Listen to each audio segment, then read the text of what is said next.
Welcome to Citizen Impact, a project of the Miami Valley Full Employment Council, an activist group working with unemployed and low-income people here in the Dayton area. I'm your co-host, Logan Martinez. We have this terrific show with Maggie and a whole group of women talking about food and the Gem City market here, and we'll have that in a few minutes. There's been a lot going on. This next week, the federal budget is due again. It's 4.5 months late, but it looks like they're planning on cutting major programs that low-income and working people and seniors depend upon.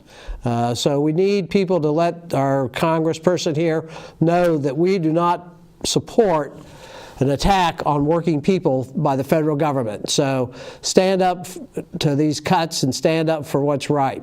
The big news is in Columbus, a group of lawmakers have come out in support of single-payer health care for everyone. State Representative Therese Fedor from Toledo and Bernadine Kennedy Kent from Columbus filed the Ohio Health Care Security Act, which will establish a single-payer health care plan in Ohio that will cover all medical, dental, eye, and mental health needs for everybody, and with no co-payments or deductibles. And the big news is it's supported by 18 other co-endorsers in the State House. This is big because, for a long time we've been pushing single payer, but for the first time in a long time, the political leaders in Ohio are coming out in support of it. All the Democratic Congress people in the state of Ohio support single payer now, 676. The AFL-CIO nationally, just about a month and a half ago, has endorsed single payer. And we need to fix our health care system completely, and that means providing health care to everyone. The state is also still debating on what to do about the the unemployment benefit program here in the state. The Republicans are pushing major cuts to benefits and cuts in the number of weeks that people will receive. So reach out to your state representative. But we're going to start the show with some footage from the food summit that was at the library back in November. And if we could show that footage with Tony Hall and Judy Dodge and a few other folks. Good morning. Good morning, everybody. We've got a great, busy day today. I'm Montgomery County Commissioner Judy Dodge, and I want to welcome you to our 7th annual, can you believe that, 7th annual Montgomery County Food and Hunger Coalition. It's great to see all of you, and thank you so much for visiting us today and being part of this. We'll start by, I think we could all agree, if we were to kind of survey each of us, if we talked about our collective vision as a group today, I think that collective vision is that Montgomery County is a healthy, safe, and thriving community. I think that's what we all want when we distill it down to the very basics. So what does that mean? What are those foundational truths to make sure that we are a healthy, safe, and thriving community? Well, I think our guiding principles should be, number one, that every individual, every resident within the county should have equal access to resources, and those resources then promote a healthy lifestyle. Clearly, that's not the case right now. We have a lot of work to do, but that's a guiding principle that we work under. We want environments that promote and support health. We want social support and community connections. And individuals need to have knowledge to make good food choices and good behavior choices. So it's ultimately about working together to make sure we achieve that collective vision. And so if we're going to achieve that vision, all Montgomery County residents need access to healthy food. And preferably, that would be fresh, quality, local food. That would be wonderful. If you look at the Public Health Community Health Improvement Plan as well as the Montgomery County Strategic Plan, both of those plans identify access to food and access to healthy food as a top priority. Why is that? Why is access to food a top priority in both the public health plan and the county's strategic plan? Well, let's face it, without access to healthy food, good health outcomes are simply not achievable. All right? So if we have poor diets, if we're hungry, if we have food insecure households, good health is beyond reach. But it's more than just good health. It's other outcomes as well. So we're not going to have health outcomes that we want, but we also are not going to have education and life skills outcomes that we so desire. And we're not going to have income, both family income and family stability outcomes that we want. So it's a vicious cycle. If we're not eating healthy, if we don't have access to healthy food, we're not going to have education and life skills outcomes that we want, income and stability outcomes that we want, and health outcomes that we want. As always happens in the Congress of the United States, what will happen, they'll say to themselves at the last minute, you know, we have a heck of a deficit. What are we going to do? Let's cut the poor programs, and they do. So we've got to be diligent. We've got to be on guard. We always do. So please don't forget that. We need to go after our elected officials, both Democrat and Republican. And we need to let them know that we care about these programs. As you will hear throughout the day about the innovative work happening with the projects and programs of East and West Dayton, local production assets, our great food bank handled by the great lady Michelle, the wonderful groundbreaking Gem City Market, and our great person in Leela. Boy, that's going to be exciting. I'm glad to be part of it. You're going to be excited about where we are and where we're going. We here in Dayton we're not an island, and we're so fortunate that our friends from Cincinnati and Columbus are here to share the best of what we do, pioneering some of the most groundbreaking work I have seen.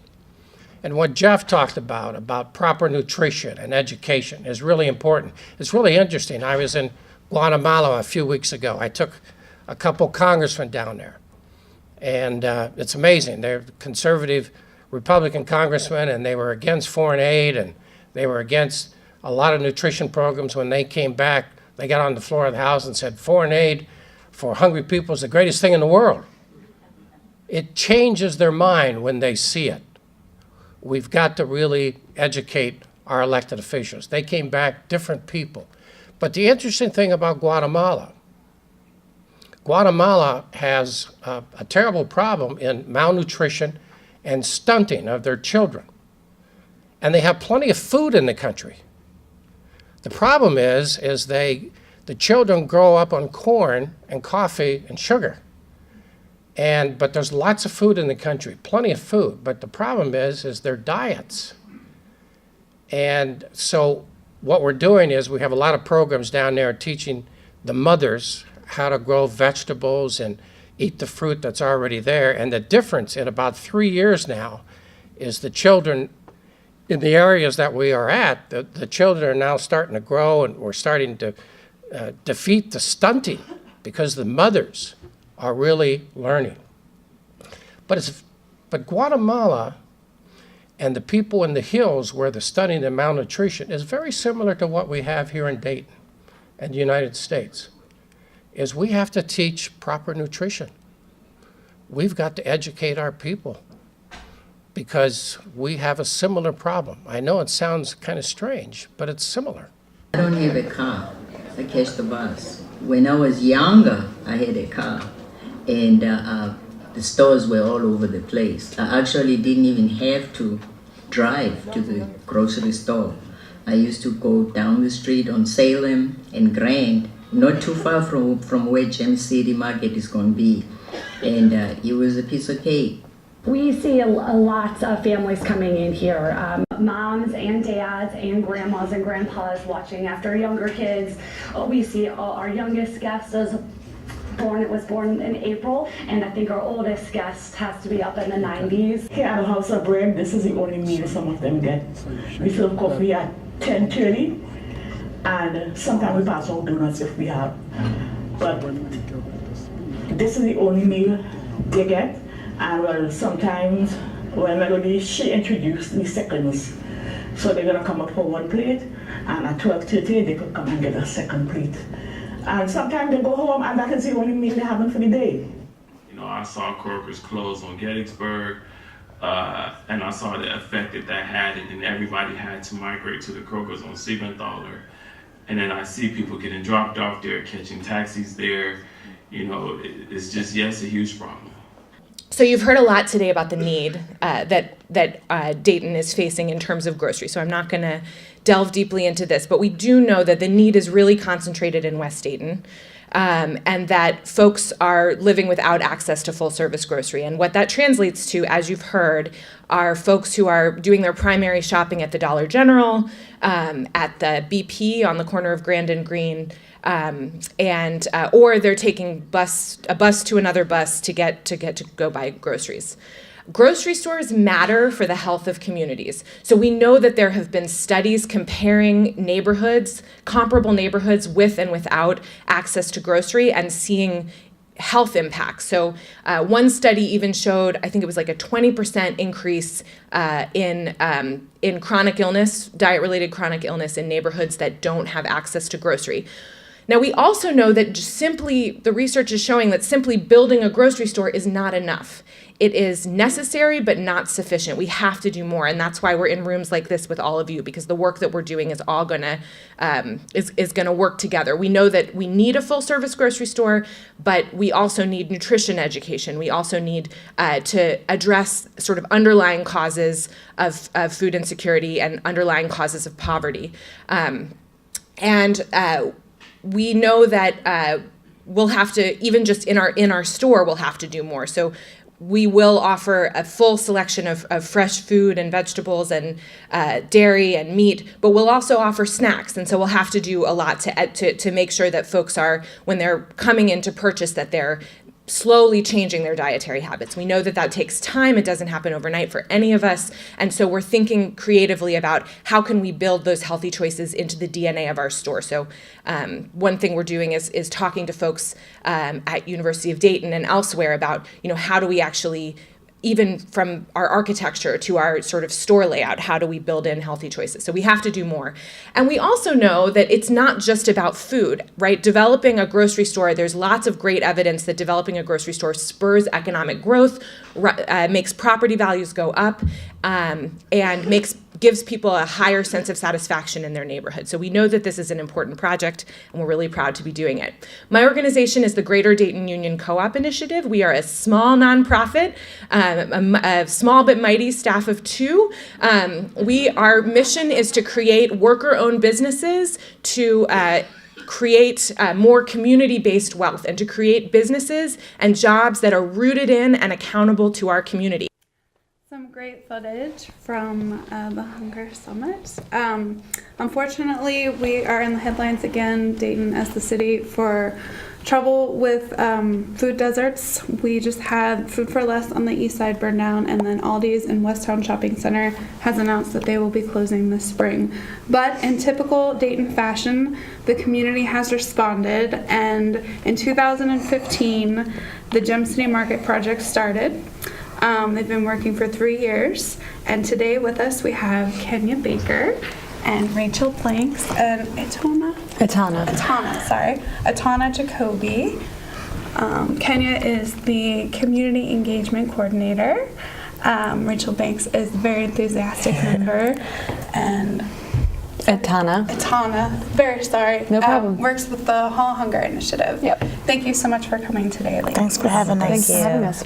And to kind of segue from what they were talking about in the video, you had some things to say, and we're very passionate about what the creation of this market could mean for the future of Dayton, how we can change food culture. Yes, we can. As I was talking earlier, I'm an educator. I teach 4th grade here in Dayton Public Schools, and one of my tenets of belief, I like to say that no one has the right to waste a day in the life of a child, but we do it all too often, not just in education, but with what we're feeding or not feeding our young people. And I believe advertisers are correct in one way that they do to reach families is they go after the children. Now, why they're going after children is probably the bad part.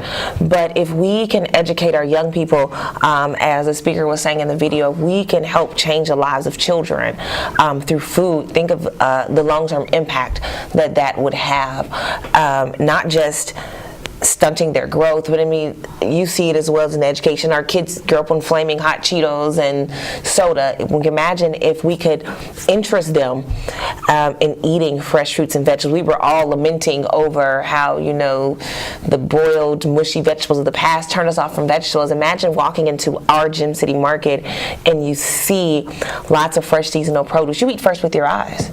So if we can interest our young people in great produce, and mom, can I get this instead of mom, can I have this junk? Imagine, like really imagine what the long-term impact of that will be. We need Gem City Market, not just for right now. I mean, great, we need it right now, but if we look at the long term, look at our future, look at our kids. I have a 5-year-old. I want her to grow up healthy, and I want other people's children to grow up healthy. So we need Gem City.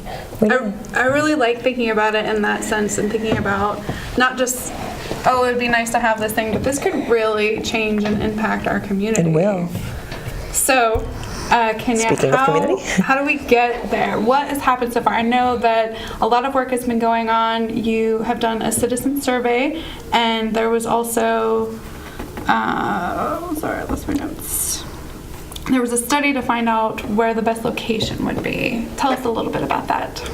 Well, the Greater Dayton Union Co-op Initiative, which Leela talked about in the video, the organization where she serves as executive director, came together with Miami Valley Organizing Collaborative, and they conducted a feasibility study with University of Dayton. They conducted surveys. They looked at a targeted population, seeking an area within Dayton and the food desert where there was proper population density. They needed enough residents to live in that area, have a certain median income in order to prove through research that that area could sustain a full-service grocery store.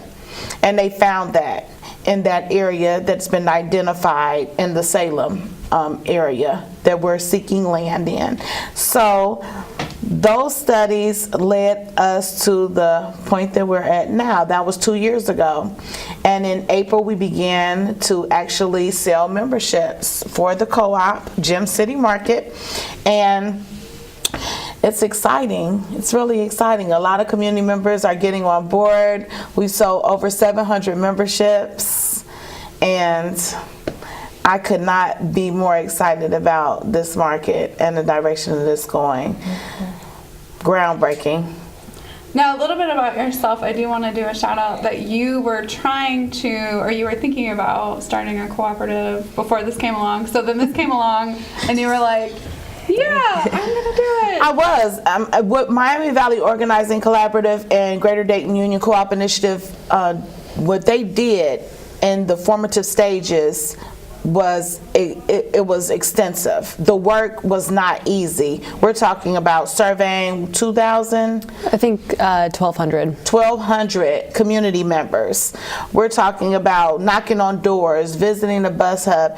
We're talking about compiling all of that research and looking at demographics. So it was extensive. I did have an epiphany maybe a year before, around 2014, serving as the president of a nonprofit where I wanted to start a co-op, a grocery store, and did not realize how extensive the issue was. Just kind of knew, like intuitively as a Daytonian, that there were some issues with our community, and most importantly in our unified efforts. So in my mind, a co-op would have created a level of unity and camaraderie amongst the community and hopefully combated some of the other issues that I champion, like decreasing litter and decreasing violence. So that was my motivation. So naturally, last April, when I heard from the board president, Maha, that these two organizations had completed all of the work and they were actually underway and there was a community meeting coming up, I was all, gung-ho, like, I'm all in. What do you need me to do? And I took up my, my boots, strapped them tight and started beating the pavement and looking for individuals that were ready to support a unified collective effort to ward off hunger in our city. Knowing that now we're the 4th hungriest city in the country, it's really an effort that deserves championing. So I like that. Hunger and food transcends so much. Like, it doesn't matter gender, race. People need to eat, and if you look at so many cultures around the world, food is such an integral part, and what better way to bring the community to get together other than around a plate of food. And in this instance, not just a plate of food, but a source of healthy food.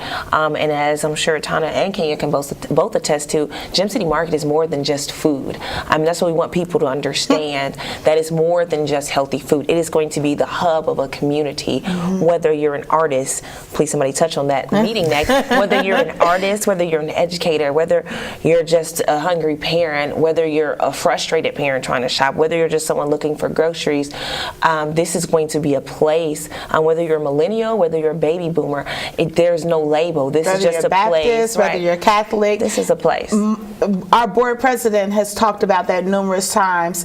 The mixture and plethora of Daytonians that you have at our community meetings, it is so invigorating just to be in the room. The vibe is just unnatural. There are people from all walks of life, and for some beautiful reason, food, we have all united. Like, everyone is touched by this. Food justice, it touches everyone.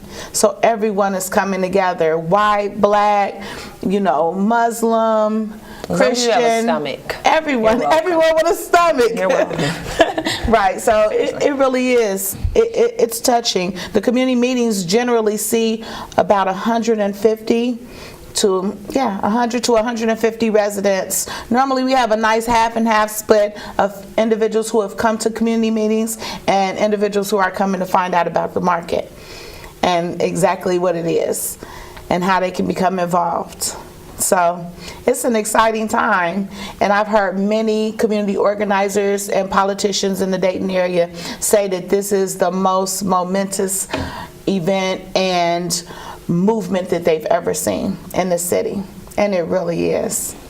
Yeah, it's been going on for so long, and so it's so like studies and surveys, and like, this is for real. Yes, we had an informational meeting last night at These Deals, which is the best thrift store in the area, and at that meeting, one individual came, and that was her first time hearing about the market, and she wanted to learn more, and she said she's been to several meetings, and people are always meeting about doing things and making things better, but she said Gem City Market is really making it happen, and she signed up for a membership. She was thoroughly impressed. She said she was burnt out with just going to meetings, but she can see that this is an actual solution. It's actually coming to fruition. It's not just words, it's not just letters on a paper, but it's a movement.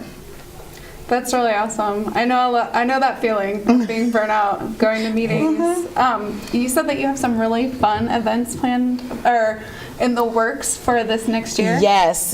The most exciting of those, and I believe Rachel alluded to that a little bit, is our call to artists. February 1st, we're inviting everyone to come out. It's going to be at Grace United Methodist Church that's located at 1001 Harvard Boulevard, and all of the Gem City Market members are going to be in the building, and anyone interested in becoming part of this momentous occasion is invited to come and participate. Bring all your artistry skills, whether you write music, write poetry, draw, dance.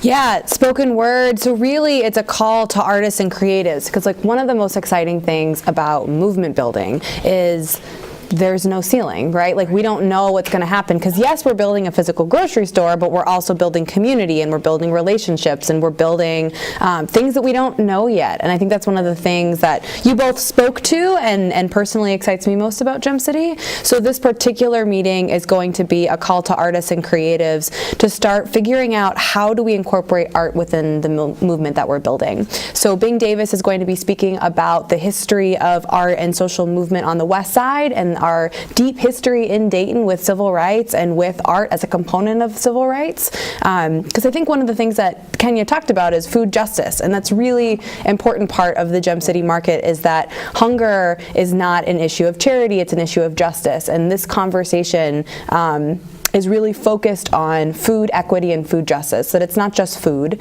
it's making sure that it's healthy, affordable, culturally appropriate food that's accessible to all. And I really see, and we really see, this grocery store as a catalyst to have a much larger conversation, because this one grocery store is not going to solve hunger in our community. So this meeting, yay, I'm really excited about it. We're going to be talking about how we can use our voices and the different mediums that art provides to share our stories about food insecurity and food security, and share our visions for what a food secure Dayton looks like. And that's about bringing people in, that's about physical art that will, I hope, be at the store, but that's also about slam poetry nights talking about food. That's also about performances and concerts, right? Like, Gem City's fun. I didn't know Rachel or Kenya before I started working in Gem City, and now we're all friends. Right. And in such a segregated community as Dayton is a lot of the time, I've never been in spaces that are more inclusive and as diverse as the Gem City Market meetings have been, which has been really wonderful. You're not just seeing race diversity, you're seeing class diversity, you're seeing age diversity. We've got members who are infants, and we have members in their 90s. And I don't know of many movements in Dayton or nationally that see that kind of diversity with that kind of activity attached to it. Right. It makes me so excited. And when Etana speaks about how Gem City Market is only the beginning, it is only the beginning. And I see it as how it could be such a huge catalyst to many more self-sustaining efforts in our community. It's modeled after the Madrigal model, which came out of Spain, and that was a war-torn place, and the government basically chose to do nothing to support them. And it was similar to what West Dayton and many metropolitan areas have seen across the country in terms of redlining back in the 30s and the 40s, when the community was divested from, when they chose not to keep their businesses in our area but to move them to the suburbs, and we were left to fend for ourselves. And that is what happened in Spain, quite frankly. And a couple of individuals came together. They started off with a small industry. They were building kerosene heaters. Then they moved to refrigerators. And before you knew it, they had banks and grocery stores like Gem City Market. And they had daycares. And they were a self-sustaining community. And that is exactly what our metropolitan areas need, self-sustenance. So that is what I see when I see Gem City Market. I see so much more than just a grocery store. People eating healthy. And I think one of the things about that self-sustaining that's important is about community and worker ownership, right? So 70% of the company is going to be owned by the workers, and 30% will be owned by the community. So you can't just up and leave. Like, we're seeing grocery stores that leave communities for a variety of reasons. They decide they don't want to be there anymore. They decide their margins aren't worthwhile. There are a lot of different reasons why they might leave. But at the end of the day, the people in that community need the grocery store. So if our members are the ones that own the store, then they're the ones that determine what happens to the future of the store. So even if we just break even, every year we're just breaking even, then it's still worth it to be there because it's an anchor institution within the community. And also the workers who are at the store every single day, right? Not just the ones that shop there regular, but the ones who are at the store putting their lives and their livelihoods into that store are the ones that are going to determine where are we investing, what are the things that we want to do, and feel the benefit, not just the good feelings that we're all talking about now, but the economic benefit of having this anchor institution in the community. Well, you mentioned economic benefit. For those people who are listening, I just want to make sure I touch on why it's it's always so important to be a member. We talked about the food benefits and the community benefits, but I'm just going to be really honest. There are some benefits for you as a member as well. Let's say you're a young person thinking about, hey, do I want to invest in this finicky Bitcoin? I tell you, no, you want to invest. You want to put your money here in Gem City Market because we hear so much about various stores around the Dayton area, whether it's their professionalism, whether it's customer service, or whatever you feel about why you don't like shopping there. The beauty of something like Gem City Market is that because the people who work there are so invested in the store, you're going to feel that difference. So when I'm a member and I'm going in there, it's just like you take care of your home because it's your home. This is your home. So think of how this store is going to, how amazing it's going to be, because the people who are shopping there, people who work there, they own the store. So this is not, you're not shopping at your big box store, you're shopping at your store. How many of your friends can say, I'm shopping at my store? So there are a lot of benefits. There are some emotional benefits, there's some psychological benefits in having a piece of this. So yeah, we want you to understand the food benefits. We want you to understand the health benefits and the community benefits. But let's be real, there are some personal benefits as well. We don't want to throw those out the window. There are just so many things that this Gem City Market movement, I don't want to just say it's a store. To me, it is a movement, because I do believe that this really is just the beginning. I believe we're on the cusp of a change. I know we've talked about the catalyst, the positive catalyst for change. There's a popular quote, be the change that you want to see in the world. Be the change that you want to see in Dayton. Right. And I don't know that anybody wants to see a negative change. I believe that people's idea and view of change is different, but I also believe that people want to see positive change, and that we might not all be on the same path where that change will be, but we can all say we want to see some positive change in Dayton, and this could be the start. I don't think we all have to necessarily agree with how to build that change, but I think we do need to agree that there needs to be some positive change in our community. We don't need to be laying the blame. If you're not part of the solution, then my dear, you're part of the problem. And this is a way that you can be a part of the solution. As Etana so eloquently put it, this is not going to solve all of our problems in Dayton, but it has to start with one brick at a time. That's right. I think it's really important that we don't all agree about all the things all the time. And that's one of the things that's important about Gem City Market, because we still don't agree about all the things all the time. But it's democratic. It's one person, one vote. So the person who purchases their membership at the beginning, and the person who buys their membership today, and the person who buys their membership 6 years from now, all have the same vote. And I think that that's really important when we're talking about ownership, that it's not just the economic ownership, but the governance structure of the store is determined by the members themselves. So when you buy a membership, you're not just buying into the store so you can say, hey, I own a part of a grocery store, which I suggest people do. I'd like that on a pin or something. So you get to say that, and that feels good, and you get to go to the store and you'll get benefits and discounts. But you also have the opportunity to not just run for the board, but vote for who's on the board and make huge decisions that impact the grocery store and the larger community. Because if this is the catalyst to something more, then this is the start of where we start building those spaces.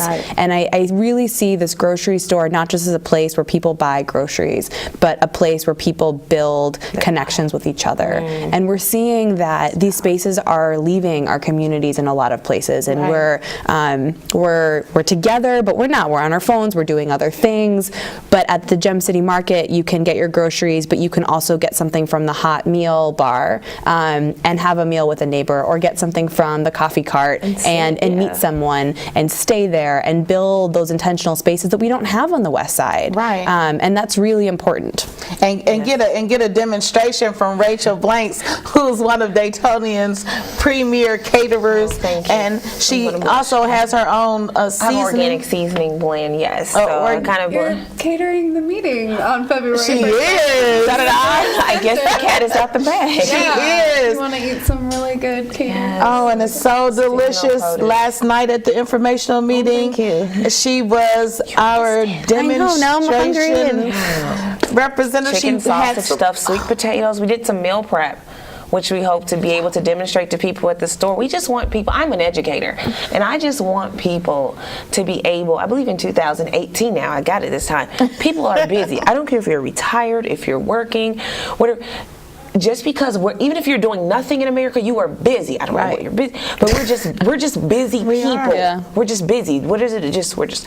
But people still have to eat, and I want people to just be busy with whatever it is that you're doing, but sustain your life. I love. There's a TED Talk by the Jamie Oliver chef, and he puts out some great information on the importance of teaching kids healthy eating. I'm a teacher, and my 4th grade students, we do a lot through food.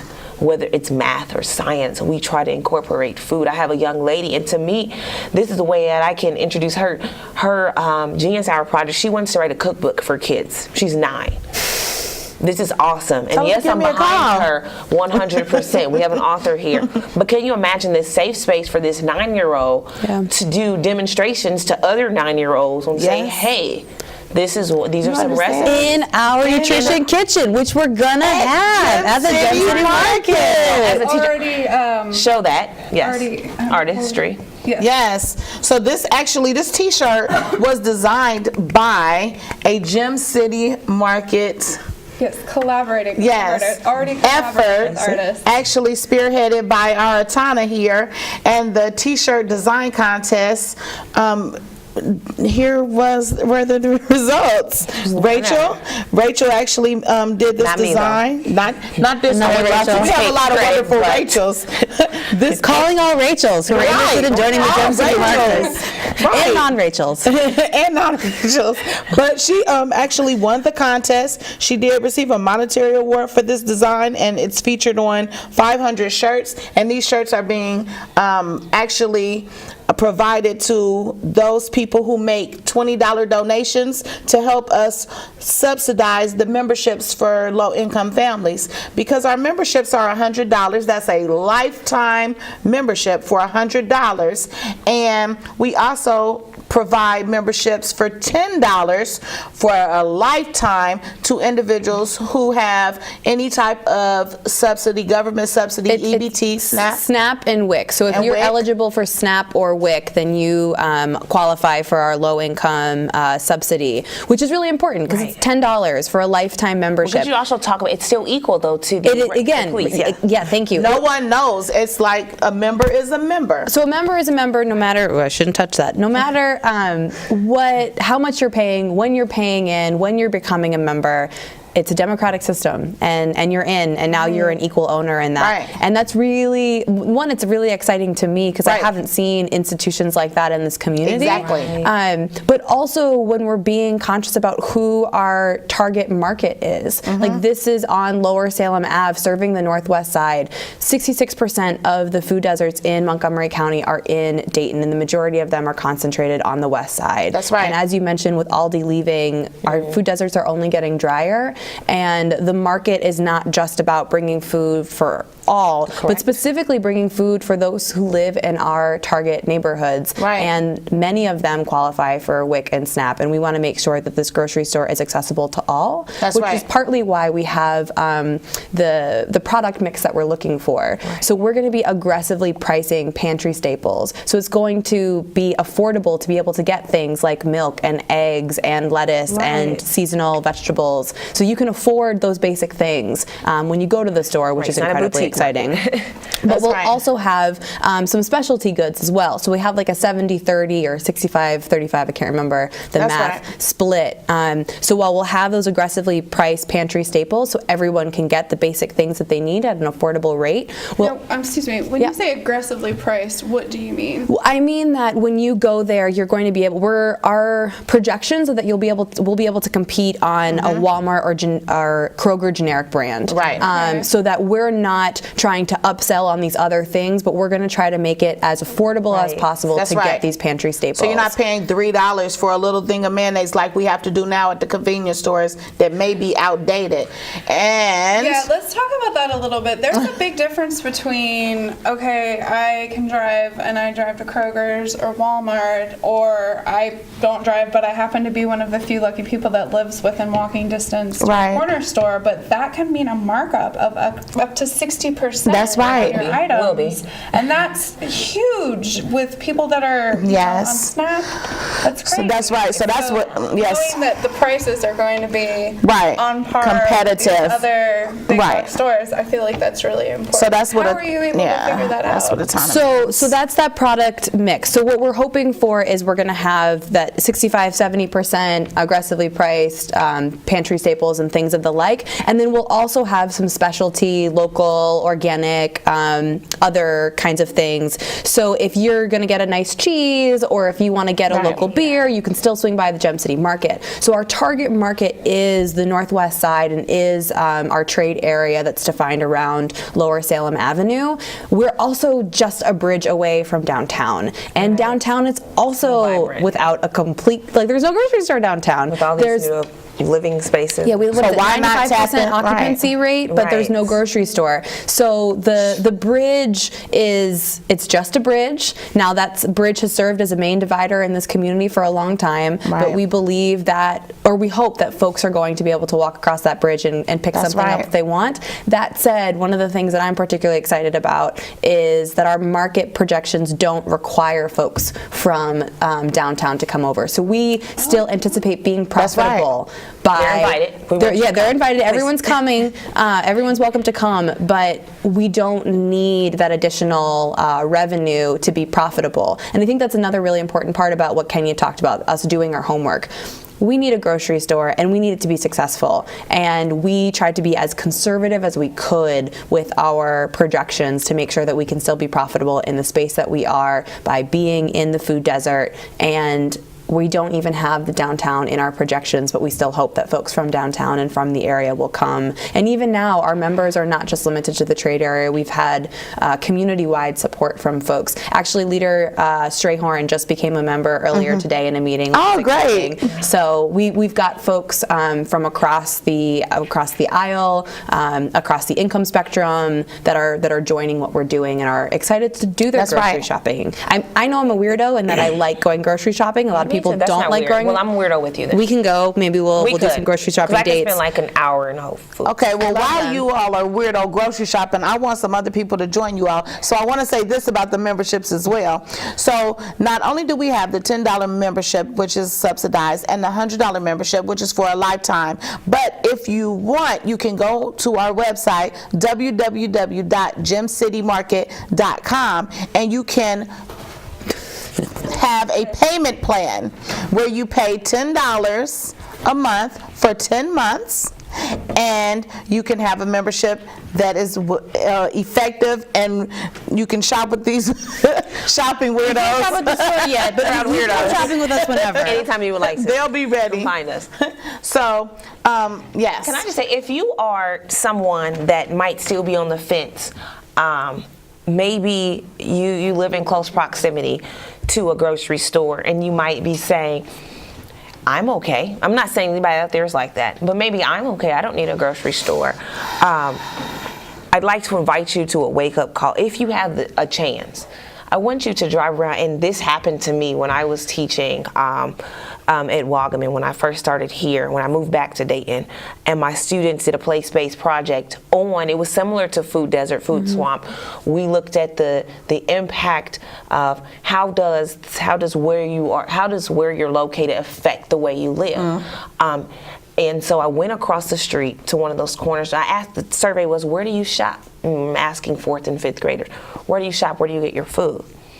And so I went, and it was actually heartbreaking because when I looked at the produce inside this store, whatever was across the street from the school, there were 2 types of fruits. There were bananas and there were apples wrapped in plastic. Were they $1 each? They were very expensive, and this is where the parents spent their cards. The meat was something that I would not buy. I'm just going to be honest. Right. There was probably, and then I looked at some of the canned items, a can of vegetables for like $2.29. I'm like, are you serious? Are you serious?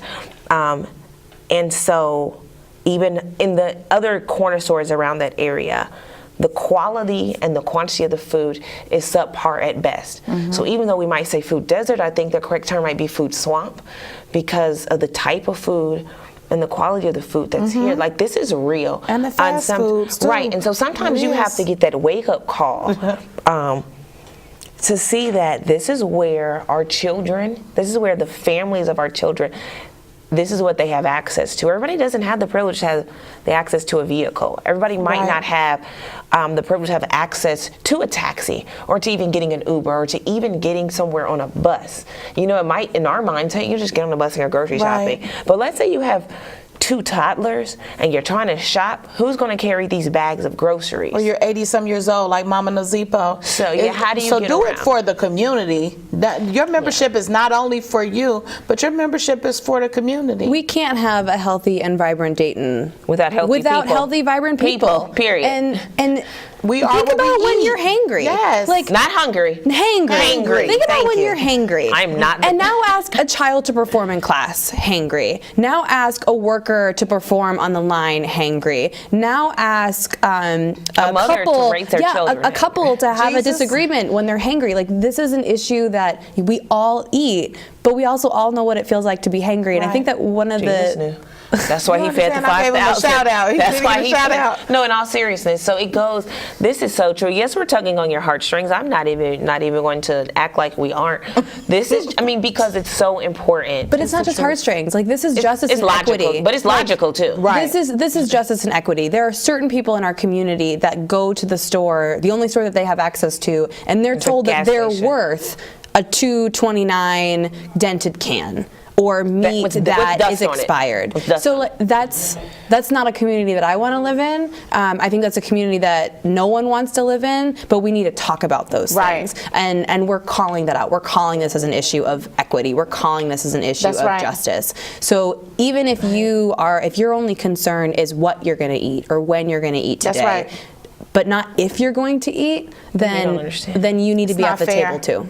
It's not fair. And if you don't think food is a problem, and if you're not willing to admit that the food equity and the food injustice is a problem, if you're not willing to open your eyes to see that there are people, and we're not even talking about the homeless population. That's I told you. We're talking about people who aren't homeless. Right. We're talking about people that you and I see every day. And maybe as an educator, I see it every day, and I see it with these families that are actually trying. And I understand, yes, and I will be the devil's advocate. Okay, granted, I'll go ahead and say there are some families who might not be trying, whatever.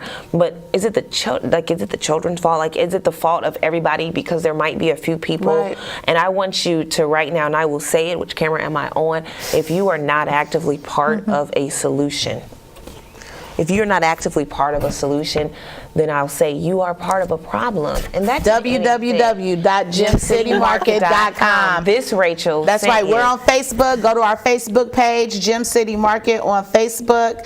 Please like our page. Come out and see us February 1st. Come out and see us on February 1st. Come join us, Maggie. Yes. Fabulous food. If you are a local Dayton artist, this is your chance. Tons of collaboration. I'm a serial entrepreneur. I just published my 3rd children's book, Robin's Gift. And I am so excited. Featured at Victoria. That's right, it was. Featured in a play at Victoria Theater on December 29th. Why Was Santa Late? Shout out to Stevie Wright. She did an excellent job. And I make time. I cut out time for Gym City Market. Kenya is literally the busiest person I've ever met. Like, you were talking about everyone being busy, but like not actually being busy. Kenya's actually busy with all the things, and she still finds time to do this because it's worth it. Time is your life. Like, how you spend your time is how you spend your life. Exactly. And what you find time for is what's important. Time is the most precious commodity that any of us have.